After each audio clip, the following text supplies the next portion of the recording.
So now we know how to do some basic programming. We can do arithmetic operations. We did a couple of simple programs, but one drawback was we had to enter the data into the code in order to do the calculations.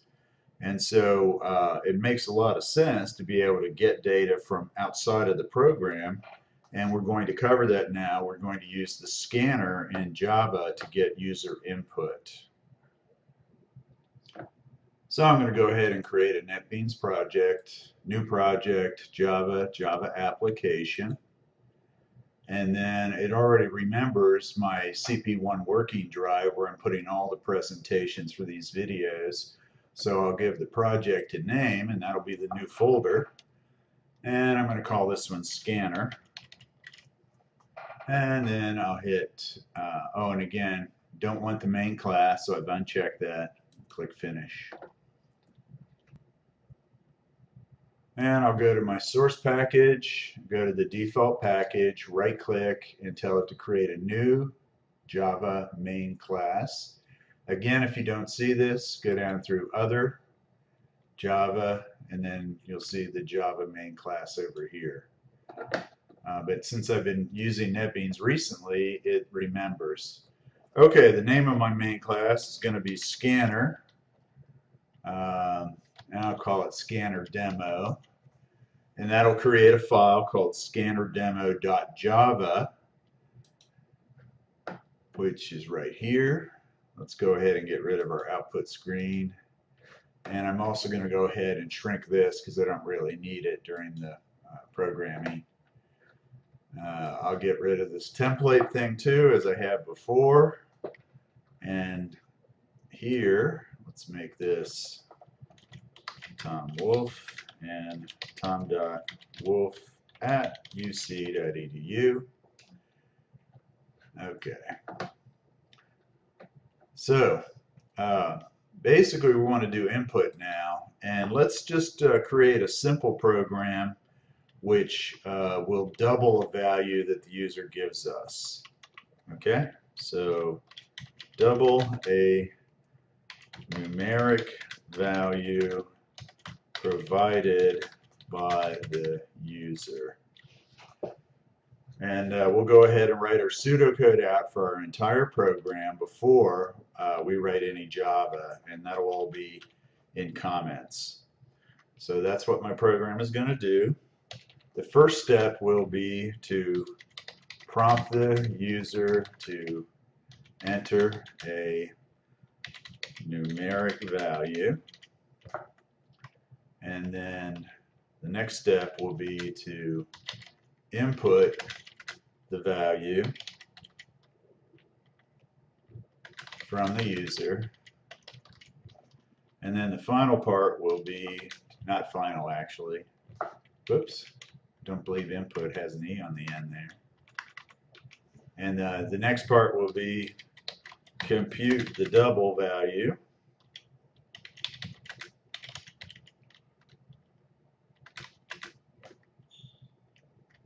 Let's say compute the double of the user's value. That's a little clearer. And then the last part will be to output the result. And the result, of course, is the double of the user's value.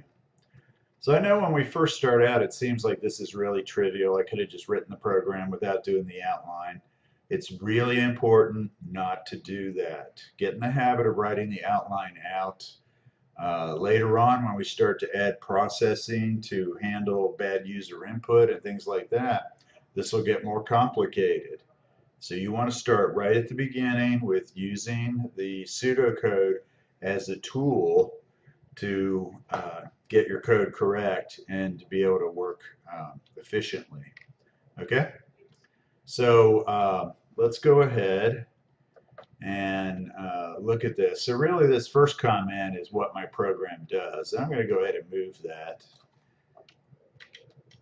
Control C to copy, Control X to delete, and then Control V to put back up here and paste it back. And I don't need to have that double comment there. So this is already a comment block, but this is a special JavaDoc style block, so it has the 2 asterisks.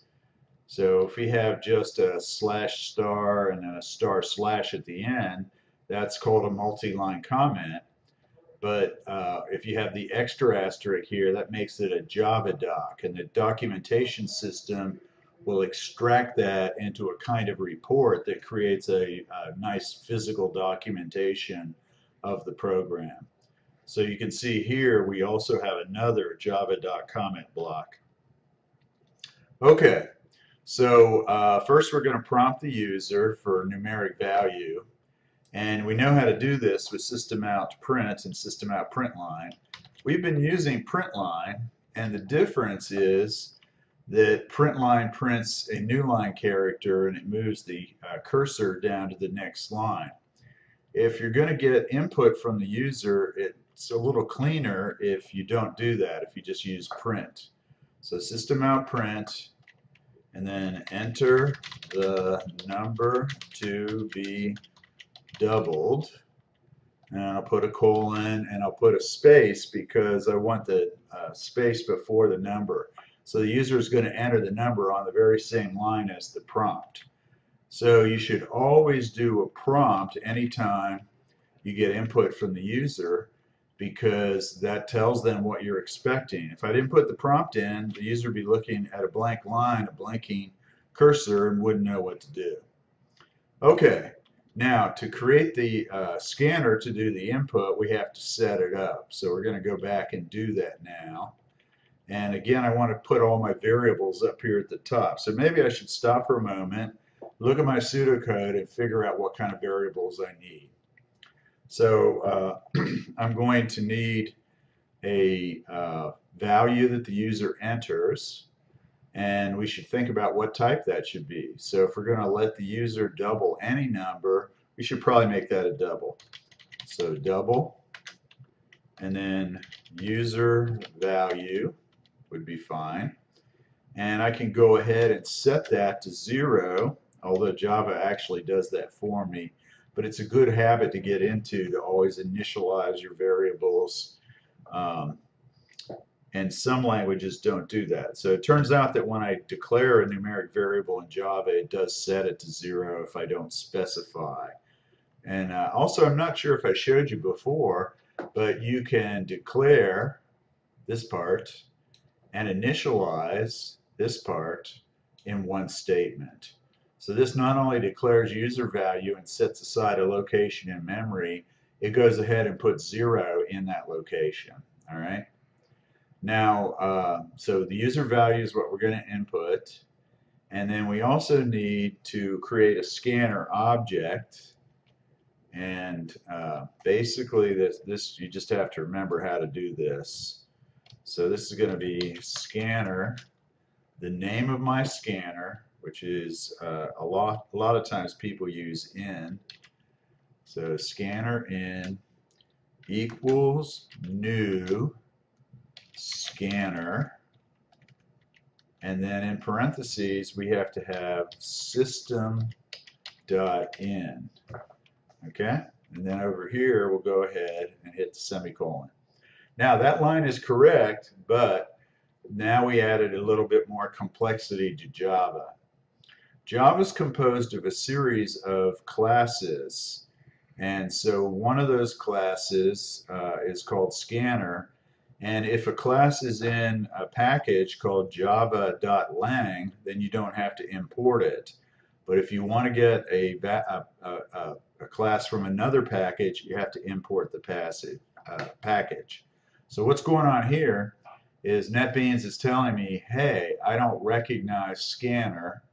If I come over here and click on this, it'll give me some values that might, some options that might fix it. And so if I look at the first one, it says add import for javautil.scanner, which is exactly what I want. So I'll click on that, and now here's the import. Now I could have put this in manually. I could have just typed this in, but that's kind of a nice thing of the tool. Now one issue here, of course, is you have to know that that's the right package. So java.util is a package. It contains some utility type classes that we use. And the class for input is the scanner. There's another class there called random that we'll use later on to get random numbers. So now that I've got that import, you can see that there's no issues with my my code. NetBeans is telling me that the code is correct. And then if I look here, I wanted to mention something. This system in is akin to system out. So we use the system out for output. We use system in to create a scanner that lets us read. Now, we're going to use the scanner, which is named in, to do our input. So input the value from the user. And so the variable that my value is going to be stored in is called user value. So I'll say user value equals in dot, and then notice that the IntelliSense tells me the methods that the scanner object in has. And in this case, I want to use the next double. So next double.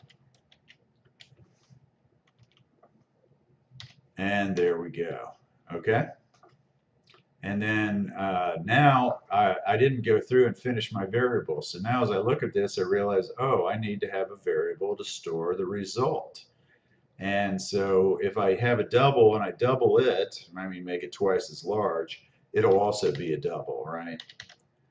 One advantage of using double is it won't be a problem if the user enters an int. And basically a float is a floating point. It's just, it has smaller storage and we don't worry about that. So let's make this result. And notice that it's best to declare the variables at the top of the block. Don't declare them throughout the code. It makes the code harder to read.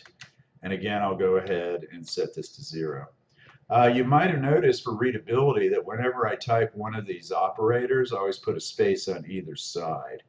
And the only time you don't do that is with the unary minus. So the negative minus sign, obviously you don't want to put a space behind that. Okay, so now we have to compute the double. So result equals, and then user value, and then times 2. Okay? And then now for our output, again, SOUT tab, system out print line. Print line is fine here. And in fact, what will happen is when the system out print up here runs, then the user will put the number and they'll hit enter. I think that'll go to the next line. I'm going to put an extra line in here, which is, this is called the new line character. And so when you print one of those out, it'll print an empty line. So this will just make it look a little bit better.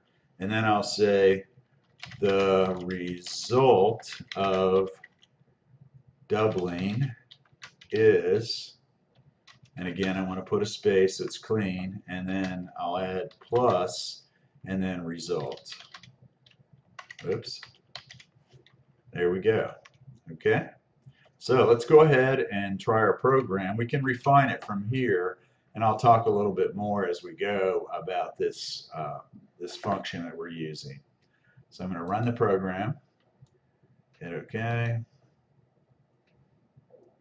There's my prompt, enter the number to be doubled. Notice that it's on the same line as I mentioned, and that's because I used print instead of print line, so system out print.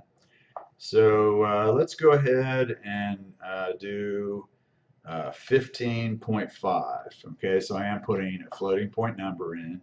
I'll hit enter, and then it goes to the next line from the enter, and then when it prints out the result of doubling is 31, it also puts an extra new line right at the beginning of that line there.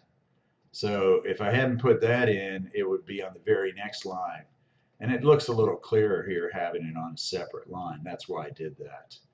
Okay, so we got 31 for our first value. Let's play around a little bit with this. So let's run it again. And now I'll just put an integer in and make sure that it works with just a regular integer. and it does. So it reads the integer value 5 as really the double value 5.0, and then when it does the multiplication, it makes it 10.0, which is correct. Now, let me show you something. I'm going to go ahead and run this. And now I'm going to make a little mistake. So I'm going to type something that's not a number. And when I do that, the program breaks and it ends with an error. And errors are called exceptions. And so you can see the information here for the error. It tells me that in the main method, the Java util, we had an error called Java util input mismatch exception. So the mismatch is that the type is wrong. So it was looking for a double and it got a string instead, okay, or a character sequence. And then you also notice here that it shows me where in the scanner class the error occurred. That's not particularly helpful. That's in the core Java. But if I go over here to the last line, scannerdemo.main, scannerdemo Java 24, that's telling me that the error is here on line 24. And sure enough, that's where the next double method was called. Okay? So one problem with these next functions is that they're real brittle. And if you just call the next function without checking ahead of time, the user can blow your program up just by typing something that's not the correct type. So there's a bunch of next functions. We have next int, next double, next float. Usually we don't bother to differentiate between float and double. So if we're using floating point numbers, we just default to using double. Now there's another method that we can do here. And what that does is that tests the input before it does it. So it'll basically not input if the number's wrong. Now what I'm going to do here is I'm going to go ahead and comment this entire correct program out. And the reason I'm doing that is so you'll have the code. So this is the first version, and I'm going to go ahead and put it in a comment block. So there's the closing block, and then I'll come on up here, and then I'll create the open block. So now all this is commented out. Now just to show you, there's no code anymore that runs. So if I run the program, it'll compile and return instantly. It doesn't do anything. Okay? So let me explain that the only reason I'm doing this is I want to be able to give you all of the source code. So this is our first version. And instead of creating a separate program, I'm going to do the second version right here in the code. Okay? So let's go ahead, and this will be our second version. And most of this we can reuse. I'm just going to copy it, and then I'll take you through it again. So the format obviously doesn't change very much, but you're going to see in a second what I'm going to do here. So let me copy this. That's Control C, and then to paste it, it'll be Control V. And now, of course, if I run the program, it'll work exactly the same way because I copied all the code back into it, and it's not commented out. So what we're going to do in the second version is each of these next methods has a corresponding check, and that's a Boolean method called has. So for instance, we have a n dot has next double. So we can check the input first, and what I'll do is, and I have to change my pseudocode comments here, and that'll work like this. Check the input for validity. I could just say validate the input. Validate the input.